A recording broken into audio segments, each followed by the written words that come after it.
Hello everyone, welcome to our mini picnic. পিকনিকটা mainly ছিল আমাদের বাসার নতুন চুলা বানানো উপলক্ষে। আমাদের দিকে একটা নিয়ম আছে যে নতুন চুলা বানানো হলে তাতে আর কি পিকনিক করে সবাই মিলে একসাথে খাওয়া হয়। চুলাটা মেইনলি বানানো আমার জন্য, আমার রান্নার রেসিপি করার জন্য, যেহেতু অনেক দিন ধরে রান্নার রেসিপি করতেছি না, ভাবছিলাম একটা মাটির চুলা বানায় মাটির চুলাতে রান্নার রেসিপিগুলো করব। তো সব পোলাপান মিলে আর কি আমারে বলতেছে যে আপু চলো আমরা আজকে এই নতুন চুলায় ক্ষীর রান্না করে খাই।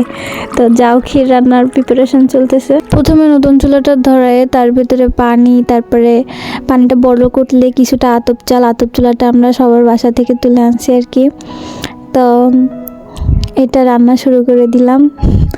মানে মজাই লাগতেছিল, একটা অন্যরকম যে নতুন চুলায় নতুন এক্সপিরিয়েন্স, হঠাৎ প্ল্যানিং আর হঠাৎ রান্না বান্না। তো ক্ষীরের ভিতরে কিছুই দেওয়া হয় নাই, না নারিকেল না দুধ, কিছুই দেওয়া হয় না ক্ষীরের। এর ভিতরে সামান্য কিছু জিনিস দেওয়া হয়েছে, যেমন তেজপাতা, তারপরে চিনি, পানি আর চাউল। এইটা দিয়ে আর কি জাউ ক্ষীর টাইপের, আতপ চাউলের। এটা সবাই বলতেছে অনেক মজা লাগছিল, কিন্তু মাটির চুলায় রান্না হয়তো মজা লাগতে পারে। আমিও খাইছি, টেস্ট করছি, অনেক মজা লাগছে। নিজের রান্না কোনো প্রশংসা করতে নেই কখনো। তারপর সুন্দর মতন চিনি দিয়ে সুন্দর মতন রান্না করে আমরা এগুলো অনেক মজা করে খাইছি। তো আজকের ভিডিওটা এই পর্যন্ত। সবাই ভালো থাকবেন। নেক্সটে আপনাদের সাথে আমি মাটির চুলায় রান্নার অনেক রেসিপি শেয়ার করব খুব শীঘ্রই।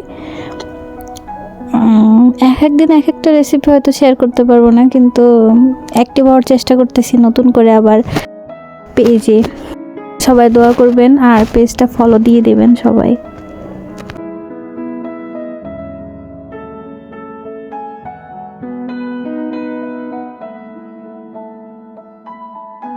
ভিডিওটা শেষ পর্যন্ত দেখার জন্য সবাইকে ধন্যবাদ। সবাই ভালো থাকবেন।